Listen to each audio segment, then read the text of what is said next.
tropa dito sa Maclon Brothers TV. For today's video, nag-loft visit nga pala tayo kay Sir Benito Goque at may inakwire tayo na ibon. Dito ko na lang ipapakita sa inyo mga tropa dahil nakakahiya mag-video doon. Siyempre nakakaya kay Sir Benito Goque. Parang mahihayin din si Sir Benito Goque. Kilala niyo naman parang tahimik na tao lang. So, ayan, yung picture lang namin yung mapapakita ko mga tropang kalapatids at yung mismong ibon. At yung pedigree niya mga tropa kalapatids. So, ito yung na-acquire natin. Nandito siya mga tropa. Ayan. Diyan muna natin siya nilagay. Ayan. Medyo madilim na dito sa location natin. Kaya ayan yung ibon.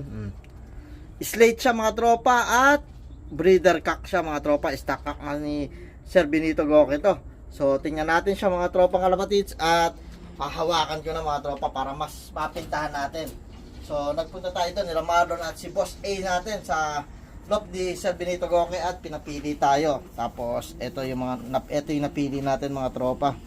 So, mahilig tayo sa off color. Yan o, slate ang ibon na nakuha natin kay Sir Benito Goque. Yan. Ang nangyari yung mga tropa, pagka nagkuha kayo doon siguro, parang same sa amin, marami siya ibon eh. Hirap naman piliin yun. Pipili ka muna doon kasama yung loftman, tapos pagdadala kayo, tapos saka chine-check ni Sir Benito Goque yung record kung anong line yun mga tropa. Kasi syempre di naman ura-urada na makikita natin yung linyada ng ibon sa mismong pagtingin lang. So ganun nangyari mga tropa, namili tayo ng 4 na ibon doon sa cock section niya na pinamilihan natin. So tapos doon na natin nakita yung mga linyada sa record ni Sir Benito. Hinanap niya yung mga record. So ito yung pinaka-final na napili natin. Isa siyang slate na breeder cock mga tropa. So yan. Then may personal band pa ni Sir Benito Goque ito mga tropa. O yan o. Yan. Tapos may nakalagay dito Drapa. So yan. Alam nyo na. May idea na kayo kung anong line yung nakuha natin. Drapa to mga tropa. Pure na Drapa. Ayan. Pure na Drapa yung nakakuha natin. Yan. Poker face line mga tropang kalapatids. So ito yung pedigree niya. Ayan. Makikita nyo mga tropang kalapatids ay ayan. Andres Drapa. Ayan. Inbreed poker face yung tatay. Then yung nanay ay inbreed poker face din mga tropa. Tas yung nanay niya ay producer na ayan, oh, ng mga winner, 7 overall champion, Katbalogan first, Tacloban 6. So ayan mga tropang kalapatids. Napakalupit na lahi nung Drapa yung lahi nito mga tropa. Talagang subok sa tawid dagat. Kasi susubukan natin to ng tropa natin. At tayo mga tropa kalapatids na si Tisoy Loft na combine natin at partner natin para mailaban sa season 3 ng Alegre One Loft Race. So kailangan natin talaga no, mga line na tumatawid sa dagat mga tropa. Kaya nakita nyo naman nag-acquire tayo ngayon ng mga pang materials na magagamit natin. So ito tingnan nyo ang lalapad ng pakpak niya mga tropa. Oh. Kita nyo, kitang-kita napakalapad mga tropa. Ang laking ibon din niya. Ano yan, oh, kalapad ng pakpak. Ayan, napakagandang ibon din. Ayan, namumulbos na mga tropa. Yan yung pakpak, oh. Kitang-kita nyo, namumulbos na. Talagang nagpapagamit na. Ready na mga tropa. At isasalang na rin natin siya.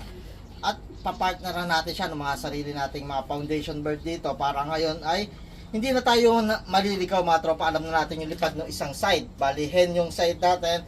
Then ito ay i-outcross natin para ngayon magamit natin para sa Alegre One Loft Race nga at sa South Race na darating ng mga tropang kalapatids ngayon 2026-2027 na bali na South Race mga tropa. Nag-order na tayo ng singsing. So ayan mga tropang kalapatids ang gagamitin natin. Isa sa mga gagamitin natin. Kasi napanood nyo naman yung una nating acquire, yung kay Sir Joey Galang, diba? Ng Galang Brothers mga tropa. Ito yung sumunod na nakuha natin. Yan. Tapos may mga susunod pa. Okay, mga nakita nyo sa Facebook mga tropa, may na-acquire na rin tayo kay Sir Tommy De Vera, yan mga tropa kalapatids. Kaso hindi rin na ano na swerte yan na nandun si Sir Tommy De Vera yan. Iba-vlog din natin yan sa susunod kung ano yung mga na-acquire natin sa kanya. Uy, mga daw. So hindi lang isa yan mga tropa. Sa susunod na vlog makikita nyo yun. So ngayon, focus tayo dito kay Sir Benito Goque. Yan. Di lang nga pala si Sir Benito Goque na ibon na papakita natin mga tropa. Ipapakita ko rin sa inyo yung dati nating babaero line mga tropang kalapatids. Yan, binayback natin. So ayan, oh, napakakinis oh. Ayaw lang yan tumayo. Di yata sanay sa mga cage mga tropang kalapatids kasi ang laki na nililiparan na ito doon sa loft ni Sir Benito Goque eh. Kaya nung nilagay natin dito sa cage yan, parang naiilang pa siya mga tropa. Pero sa itsura oh, yung eyesight oh. Oh ha. Sa akin balahibo, talagang condition yung nakuha natin mga tropa. Talagang nag-aantay na lang ng chicks to mga tropang kalapatids. So ilalak muna natin siya dyan at bibigyan natin sa mga susunod na araw na kapares yan. Then yung isang papakita ko sa inyo mga tropa, sabi ko sa inyo, yung dati nating babaero line na direct natin dito kay Sir Nelson Chua naman mga tropang kalapatids yan. Dati napa-ending natin to mga tropa kasi no ina-out natin no hindi tayo tutok sa pagkakalapate kasi baka mamaya madisgrasya, sayang.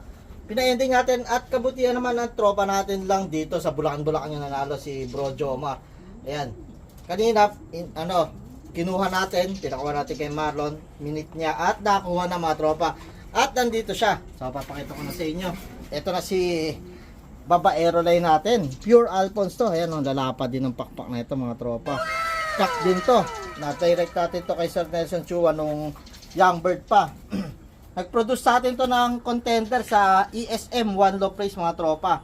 Last lap lang na disgrasya, nag-smash nun mga tropa. Last lap hindi nakauwi pero live hanggang last lap mga tropa, contender. Kaya ngayon talagang in-acquire ulit natin to, nakita natin pinost niya. Binayback natin para magamit din natin para sa One Low Place sa Alegre. Kasi nakita naman natin na unang lipad nito, yun, doon pa lang natin nasubukan na anak na ito sa One Low Place ni ESM dati mga tropa kalapatids kasi hindi pa tayo tutok magkarera noon dati, di ba mga tropa. So yun yung kauna-una subok ng anak niya at contender naman mga tropa. Ayan, yung Pure Alphonse sa atin at hahanapan pa natin siya ng chicks yan na pwedeng ipare sa kanya.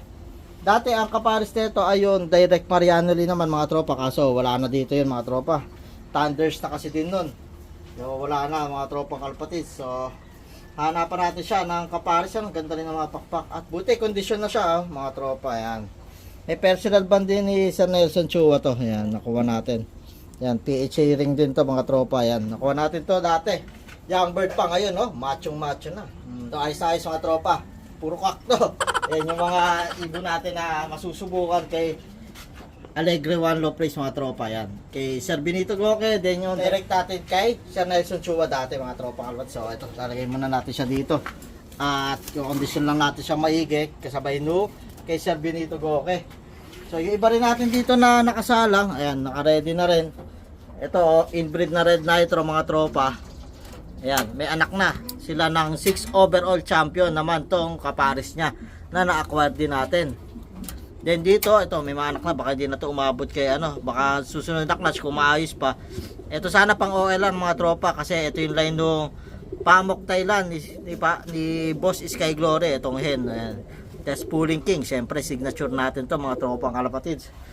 At meron pa dito, ayan, mga panghiwalay na to, last clutch na kasi kinuha na natin to ng mga pang norte natin mga tropa. So yun lang yung update ko sa inyo mga tropang kalapatids. Yan, kaabang-abang talaga tong Benito Goque natin. Yan, hindi siya nakatayo sa dyan. Ayan, ito ang masusubukan natin ng partner natin na si Paring Tisoylop. Ayan, sa Alegre Season 3. Ngayon Season 2, maganda-ganda naman yung lipad mga tropa. At masasama pa rin tayo sa final lap ng Kalbayog. So, sana ay pala rin din tayo doon mga tropa. At para maganda yung maging Season 3 din natin. So yan, abang-abang na mga tropang kalapatids. Sana ay pala rin tayo at kapitan din tayo ng swerte. Kaya dito ko na rin tatapusin itong video na to mga tropa. Kung ikaw, bago ka sa channel namin, welcome sa Maclon Brothers TV. Kung ikaw nanonood ka at hindi ka pa nakasubscribe, subscribe ka na. Click mo na rin yung notification bell para updated ka sa latest uploads namin. Yun lang mga tropa. Maraming salamat.